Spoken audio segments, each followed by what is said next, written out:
الله على محمد صلى الله عليه وسلم. Kemarin kita sudah membahas banyak kendala diri yang kita harus selesaikan dan harus kita perbaiki. Pikiran yang buruk, yang selalu kita terjebak kepada pemikiran yang negatif, bagaimana suka terburu-buru, bagaimana kita suka kikir dan bakhil, itu merupakan kendala yang ada pada diri kita, yang melambatkan potensi diri kita untuk berkembang menjadi orang yang hebat.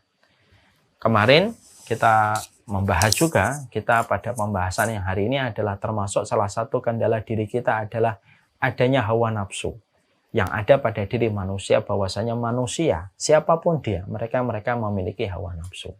Tidak ada manusia yang lepas dari hawa nafsu. Karena hawa nafsu itu sejatinya baru hilang ketika seseorang itu meninggal dunia. Tapi selama jasad masih diusung di dalam badan, selama ruh masih di dalam badan, maka selama itu pula kita memiliki hawa nafsu. Kepandaian dan kepiawaian di dalam mengelola hawa nafsu, maka menjadikan manusia itu akan melejit kebaikannya ketika mereka mampu menempatkan, mengatur, memberikan maintenance kepada hawa nafsunya. Ketika dia mampu menguasai hawa nafsunya, mengendalikan hawa nafsunya, maka merekalah orang-orang yang memiliki kebaikan pada kehidupan mereka ketika nafsu itu ditempatkan pada tempat-tempat yang menjadikan dia tidak tenggelam dengan hawa nafsunya. Dan kemarin kita sampaikan betapa besarnya pengaruh nafsu itu merusak kualitas kehidupan manusia. Dan salah satu dampak buruk ketika kita tidak mengenali potensi nafsu yang ada pada diri kita, hari ini kita menjumpai betapa banyaknya orang yang terjebak kepada perzinahan, dan perzinahan itu hanyalah merusak kualitas kehidupan kita, hanyalah merusak cahaya pada kehidupan kita, hanyalah merusak pelita pada kehidupan kita, karena zina itu merupakan salah satu dosa besar yang diakibatkan dari tarikan nafsu yang tidak bisa dikekang dan tidak bisa ditahan, lalu hawa nafsu itu merusak. Dampak dari hawa nafsu yang diperturutkan yang bernama zina, kerusakan yang ditimbulkan lebih besar daripada yang dibayangkan oleh manusia. Itulah kalau kita tidak mampu mengenali hawa nafsu yang menjerumuskan kita kepada sebuah perkara yang dinamakan dengan zina. Saya juga menyampaikan, dosa itu, zina itu merusak 4 perkara sekaligus. Merusak agama seseorang, merusak kehormatan seseorang, merusak akal seseorang, dan merusak nasab seseorang. Itulah zina.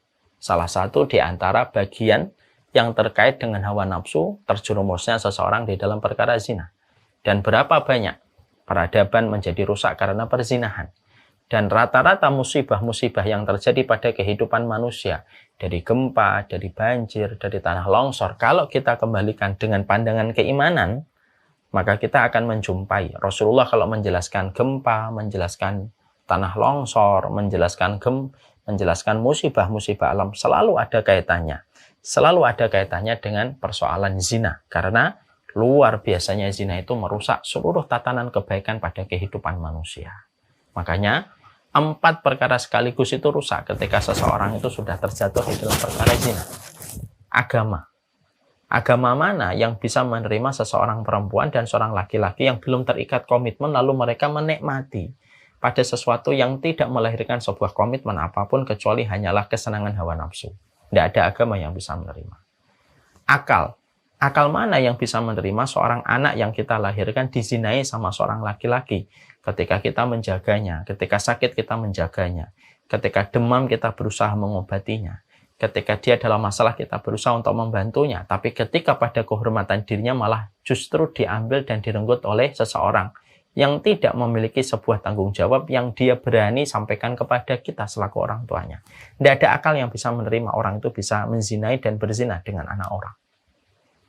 Kehormatan.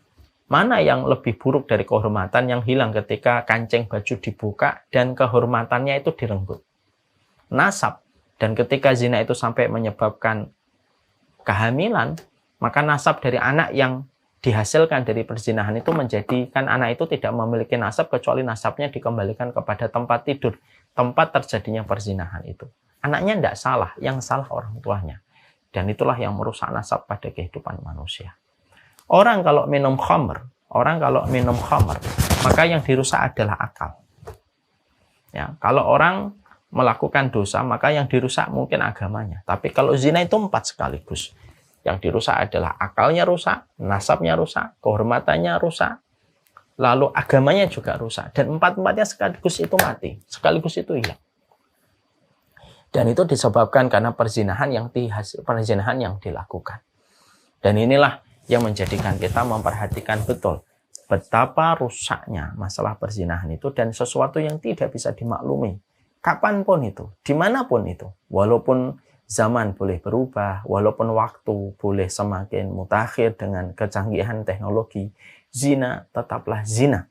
Sesuatu yang paling dibenci oleh Allah, karena tidak ada aliran kenikmatan yang paling dibenci oleh Allah kecuali aliran kenikmatan yang didapatkan dari perzinahan.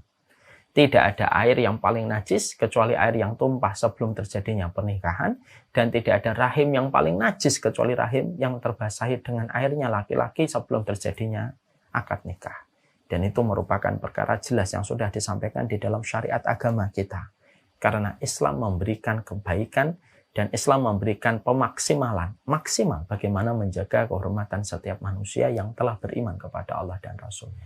Kemarin kita juga telah membahas apa sebab orang itu sampai terjebak kepada hawa nafsu yang dinamakan perzinahan. Anak bisa hancur lebur hatinya ketika mengetahui orang tuanya berzina. Berapa banyak anak akhirnya dendam kepada orang tuanya karena zina yang dilakukan sama orang tuanya. Berapa banyak keluarga menjadi berantakan karena kasus perzinahan. Berapa banyak orang yang saling mencintai kemudian menjadi orang yang saling begitu membenci karena terjadinya perzinahan. Dan itulah yang betul disampaikan oleh para ulama, bahwasanya kendala diri yang menghambat potensi kebaikan pada diri kita adalah ketika seseorang terkekang dengan hawa nafsunya.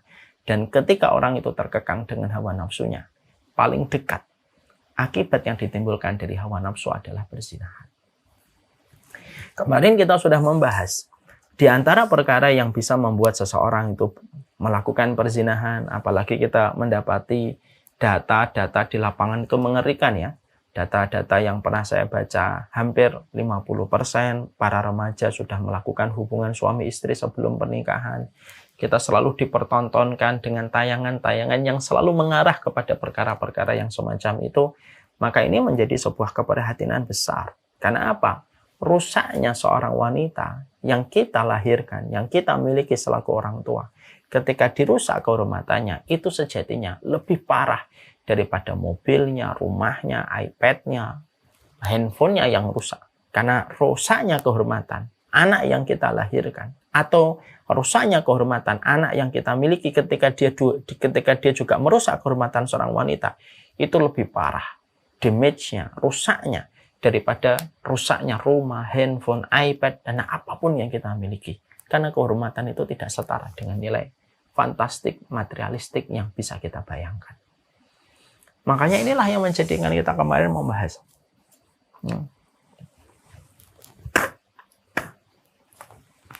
Yang kita bahas kemarin adalah kenapa seseorang itu bisa berzina. Banyak sebabnya yang sudah kita sampaikan. Karena kita membuat standar yang terlalu mewah dan terlalu tinggi tentang pernikahan. Standar terlalu mewah di dalam pernikahan itu bisa menjadikan orang berpikir puluhan kali sebelum dia menikah. Karena beban-beban angka menghantui dia ketika akan melangsungkan pernikahan. Al-maghalatu fi zawaj. Mahalnya biaya pernikahan. Dan standar yang dibuat oleh manusia di dalam menikah itulah yang menjadikan suburnya perzinahan. Orang lebih senang untuk menikmati sendiri daripada harus menghitung angka yang begitu fantastik ketika dia melangsungkan pernikahan. Yang kedua, karena laki-laki yang menjadi kepala keluarga memiliki sifat dayus, membiarkan anak putrinya, membiarkan anak perempuannya untuk pergi kemana-mana, dan anak laki-lakinya pergi dengan laki-laki dengan seenaknya, yang menjadikan mereka terjerumus kepada perbuatan zina. Kemudian yang ketiga, tidak adanya amar ma'ruf nahi mungkar yang ada di masyarakat.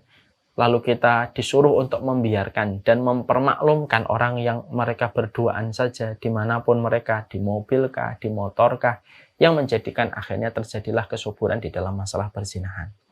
Kemudian yang berikutnya yaitu adalah karena meninggalkan sholat. Itu menyebabkan seseorang juga melakukan zina dari anak-anak muda yang sudah meremehkan sholatnya, maka hukuman terdekat orang yang meremehkan sholat sebagaimana pada surat Maryam 59, khalfun adha'us sholata wattaba'us syahawat, yaitu adalah orang yang mereka meremehkan sholat, maka mereka pasti mengikuti syahwat.